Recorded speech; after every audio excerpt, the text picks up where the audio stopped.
Voltei. Opa, meus amigos, beleza? Vamos chegando para mais um vídeo do canal Léo Brasileiro, para você que curte aquela resenha, bater um papo de futebol e ficar ligado nas principais informações do mundo da bola. Meus amigos, tardei, mas não falhei. Estamos aqui para falar da 24ª rodada do Campeonato Brasileiro. Vamos falar um pouquinho sobre Palmeiras, Corinthians, São Paulo, Flamengo. Na realidade, vou fazer dois vídeos. O segundo eu vou falar um pouco mais de São Paulo e Flamengo. Hoje a gente vai dar um enfoque para Corinthians e Palmeiras. E eu tenho que confessar que eu não estava nem um pouquinho afim de vir aqui hoje falar sobre mais uma derrota do Corinthians. Me perdoem aí se tiver um pouco de barulho, estou gravando durante o dia, quis fazer esse teste para ver como ia ser, se ia dar com iluminação, tudo mais. Então vamos começar falando um pouquinho do Corinthians. O Corinthians foi até a Arena Castelão para enfrentar o Fortaleza e perdeu por 1-0, o que não é surpresa para absolutamente ninguém, né? O Corinthians teve 4 retornos importantes para essa partida, né? Yuri Alberto, Ranieri, Romero e Thales Magno. São jogadores importantes no esquema do Ramon Dias. E ele veio com o que tinha mais ou menos de melhor, com uma formação no 3-5-2, com o Hugo no gol, não tem como ser diferente. Uma linha de zaga com Kaká, Ramalho e Torres. No meio de campo, Charles, Rian e Garro. Alas, Bidu e Mateuzinho. E o ataque com Thales Magno e o tenebroso Pedro Raul. Terrível Pedro Raul. A formação é até interessante se você desconsiderar o camisa 20, porque, como eu disse, o Pedro Raul ele não tem condições de jogar pelo Corinthians, ele é realmente terrível. E eu confesso que quando eu vi a escalação eu fiquei desanimado logo de cara, porque tinha o Yuri Alberto no banco, que tá voltando, que não é flores, mas como a gente já sabe, ruim com ele, pior sem ele.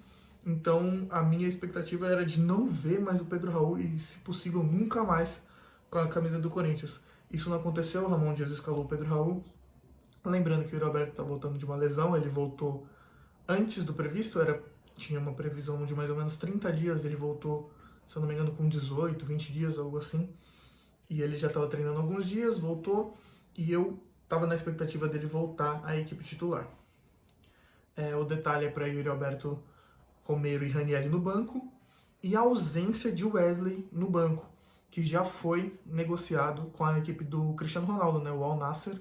O negócio girou em torno de 20 milhões de dólares, que era algo que o presidente Augusto Melo tinha falado que não queria no início, mas como a gente sabe, o Wesley vem se desvalorizando a cada partida que passa, então 20 milhões de dólares saiu até que bom. E eu tenho algumas matérias que falam que vai ter 5 milhões em metas atingidas, mas eu não tenho confirmação dessa informação. Fora isso, no banco estavam ausentes Héctor Hernández, né, o atacante espanhol de 28 anos, que vem do Chaves, e o José Martínez, o volante venezuelano, que veio dos Estados Unidos, da MLS, estava no Philadelphia Union. Esses são novos reforços do Corinthians, já treinam com a equipe, já estão no CT Joaquim Grava, porém, eles não foram para jogo e não foram anunciados ainda. A previsão é de que essa semana eles sejam anunciados e a expectativa é de que eles estreiem quarta-feira, porque o Corinthians está precisando principalmente de um centroavante. Como eu disse, a formação era até interessante, muito por conta do Thales Magno, que voltou de lesão e estava lá escalado no ataque, porém, essa formação se desmancha nos primeiros minutos de jogo, porque o Thales Magno, com 3 minutos, ele cai de mau jeito e desloca o ombro. É como a gente diz, né? Desgraça pouca é bobagem. E aí ele saiu de campo e o Ramon Dias optou pela escalação que eu mais detesto de ver o Corinthians jogar, que é quando o Ramon Dias traz mais um meio de campo, fica mais ou menos 4 meias, 2 alas, 3 zagueiros e um atacante. E esse um atacante é Pedro Raul. Então é lamentável e é realmente uma escalação que não tem impacto, ela não consegue chegar ao ataque com força, com velocidade. Isso não acontece, tá? Então, foi isso que aconteceu. O Corinthians ficou escalado com Charles, Rian, Garro e Coronado no meio de campo e um único atacante, o Pedro Raul, lá na frente. E essa formação desmontou no comecinho do jogo com a saída do Magno, por isso que ficou dessa forma. Esse ring light tá dando uma bugada aqui, não sei o que tá acontecendo. Esse primeiro tempo foi um dos piores que eu vi na era Ramon Dias. Sinceramente, eu vi uma galera falando que o Corinthians estava bem. Eu tô indo totalmente contra essa linha da galera. Não sei se vocês estão falando muito sobre o segundo tempo, mas o primeiro tempo é ridículo. É um time que não cria, não vai pra frente. Eu detestei. E olha que eu sou difícil de vir aqui, tacar pedra, criticar, mas realmente foi um primeiro tempo muito ruim. Salva-se as criações por Rodrigo Garro, e Coronado apareceu muito pouco também, mas sinceramente não tenho destaques muito positivos.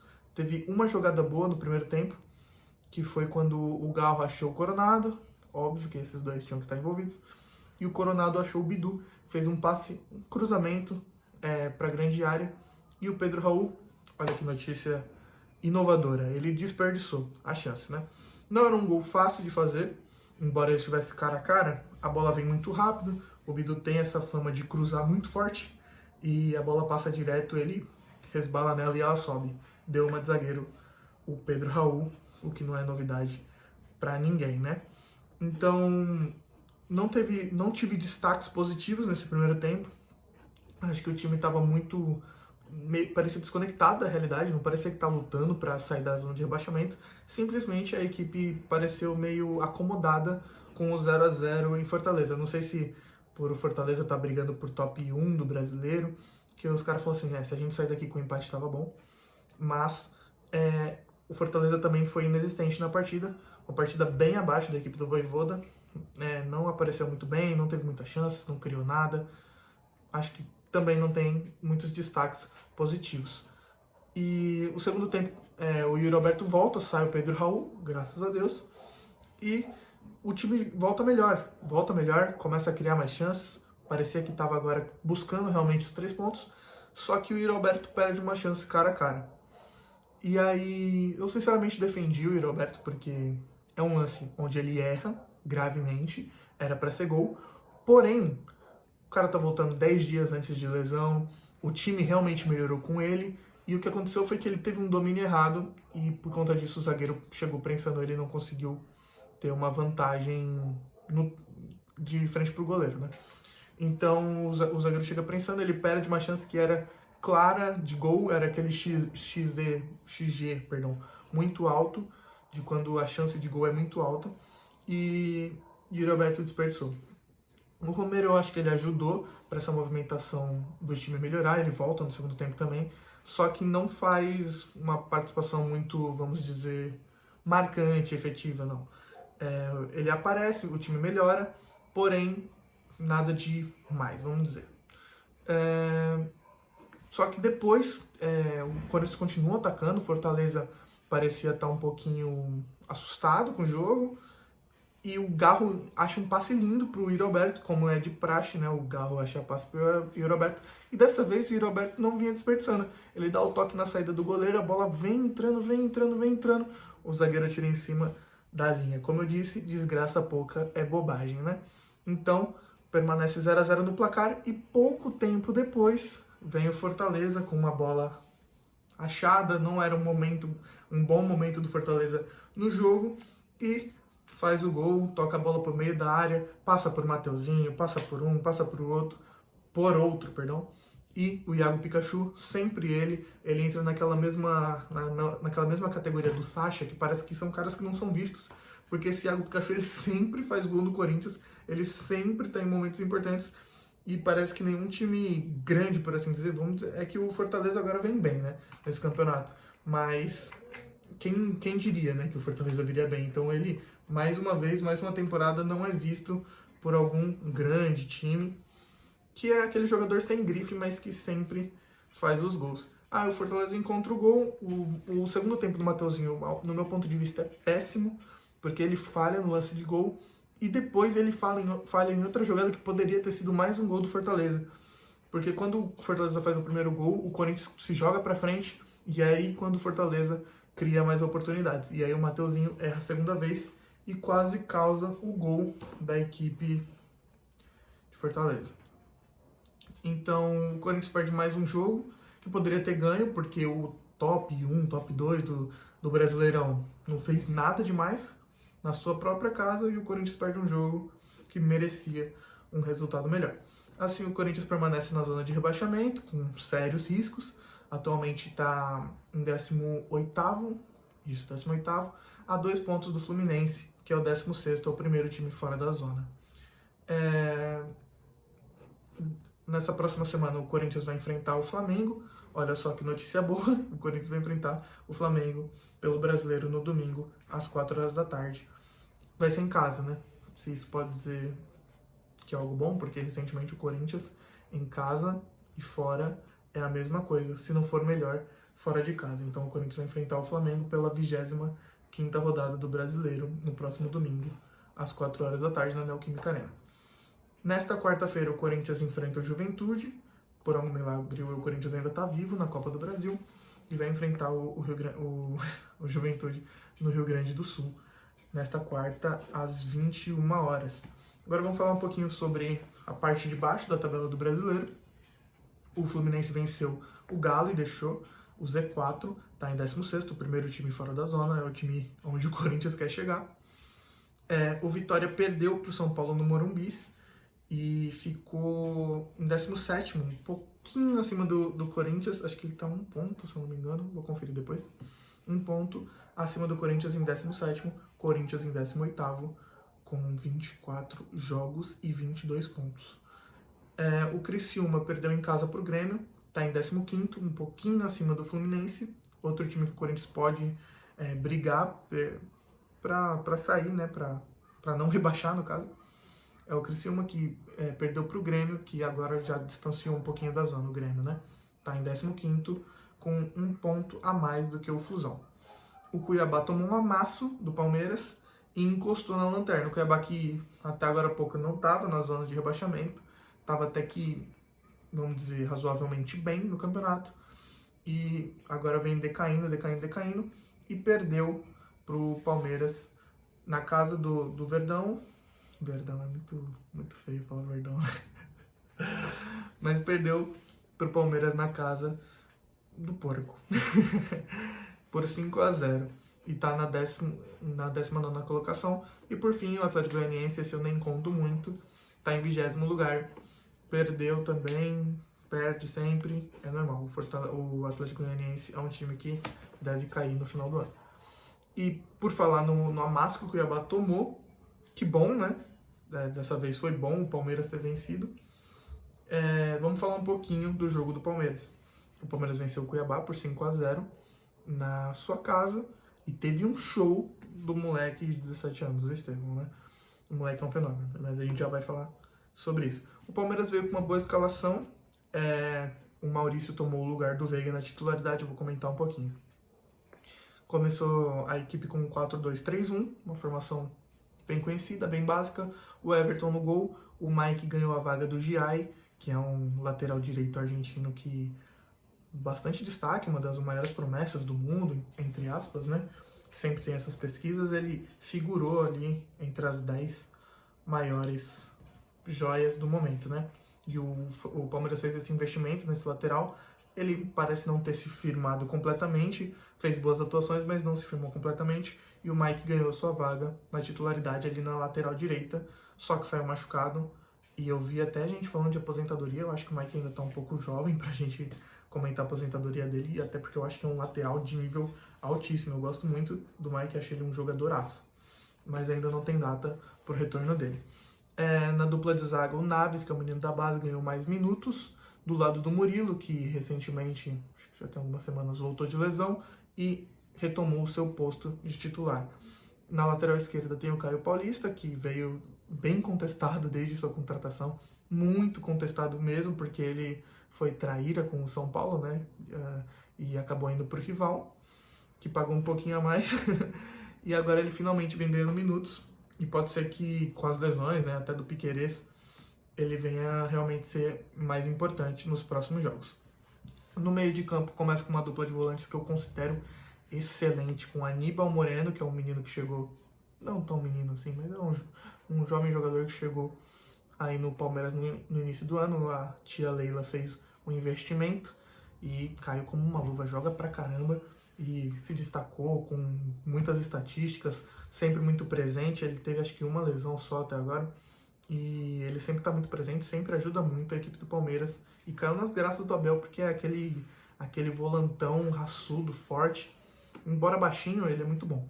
E o Richard Rios, na dupla de volantes ali, que se destacou muito na Copa América, e eu vejo muito palmeirense reclamando dele. Eu particularmente não acompanho tanto assim o Palmeiras, nem o Richard Rios, mas pelo que eu vi ele na Copa América, eu achei ele muito bom. E tem muita sagacidade assim para sair jogando e tal, distribuir a bola. Um pouco mais à frente, com uma linha de 3, no lado esquerdo do campo, Felipe Anderson, né, que é um cara que até agora vi gente questionando, porque ele ainda não correspondeu totalmente às expectativas. É um cara que vem da Lazio, é um salário alto, ele podia ainda estar no mercado italiano, ele decidiu vir para o Palmeiras. Foi realmente uma contratação de destaque, provavelmente, se não foi a maior contratação da janela, foi uma das, que realmente é uma contratação de peso, mais ou menos o mesmo estilo do Lucas no São Paulo, né? Só que o Lucas no São Paulo foi ano passado. Ano passado ou retrasado? Não sei, alguma coisa assim. O Maurício, como eu disse, ele tomou a vaga do Veiga, é um cara que veio do Internacional, ficou muito tempo namorando Maurício e Palmeiras, é um cara que queria vir para o Palmeiras queria ele, demorou, mas conseguiram a contratação, e até o momento ele não teve tantos minutos assim, como eu imagino que ele esperava que ia ter. O Veiga tem meio que uma vaga cativa ali no Palmeiras, né? Ele é muito querido do Abel, muito campeão, muito ídolo da torcida, então demorou a sair, mas hoje o Maurício tomou a vaga dele e fez um gol. Vou entrar nesse tópico mais tarde, mas quem sabe vai ser algo relevante para ele ganhar minutos mais com o Abel Ferreira. E no lado direito do campo, o craque, o menino Estevão, que recentemente teve a primeira convocação. O moleque tá jogando muita bola e tá merecendo, ele realmente mereceu a convocação. Achei que era necessário o Dorival Júnior trazer o moleque até para reconectar um pouco com a torcida brasileira, considerando que é uma seleção estrelada e os caras não tem nada do povo brasileiro, né? E, por fim, o centroavante, Flaco Lopes, que... eu vou falar dos números agora, vai. O Murilo abriu a conta, o zagueiro do Palmeiras que eu falei, que veio de lesão há algum tempo atrás. Abriu a conta de cabeça no escanteio logo no começo do jogo. O Estevão, na primeira partida dele, pós-convocação, fez uma partida excepcional. Ele parecia que estava até um pouco fominha, comeu a bola realmente. Ele fez 2 gols e deu 2 assistências. Um golaço que ele balança para dentro e chuta no canto do goleiro de canhota, forte, bem no único lugar onde a bola podia entrar, rasteiro, no canto esquerdo do goleiro, né? E ele faz mais um gol de pênalti e deu 2 assistências. Nesse gol de pênalti tem algo a mais a se mencionar, que é que ele teve uma semi-treta com o Flaco Lopes. Os dois queriam bater. O meu critério para bater pênalti ou você é o craque do time, você é o craque do time. Exemplo, Neymar.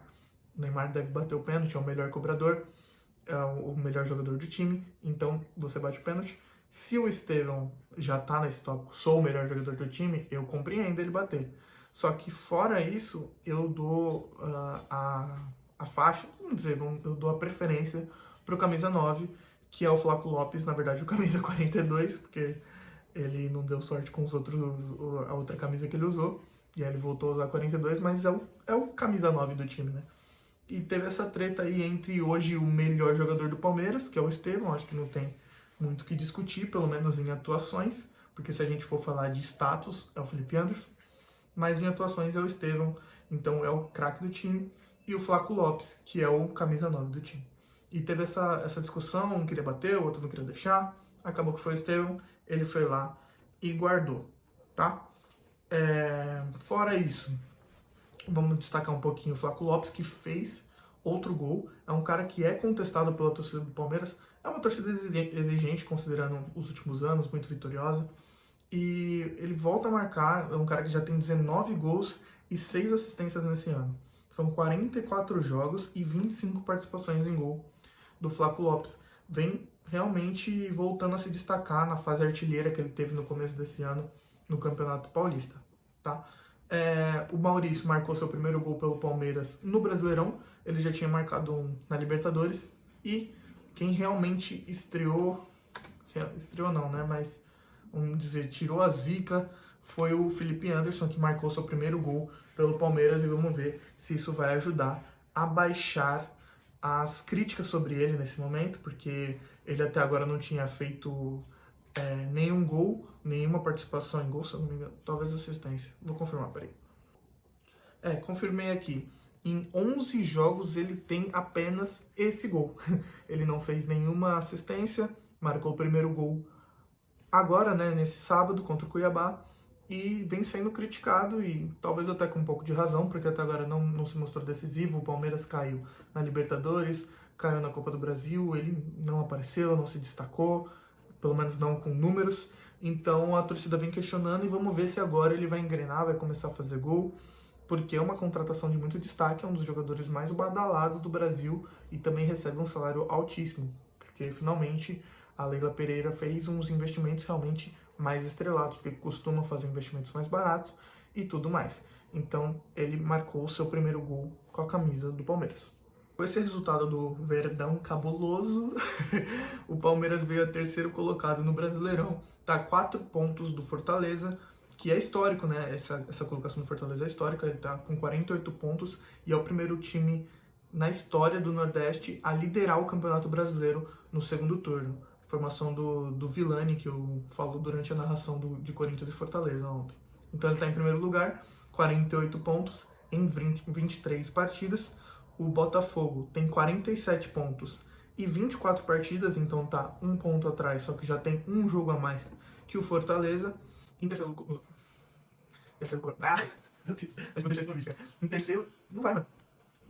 Em terceiro colocado, o Palmeiras, com 44 pontos e 24 partidas.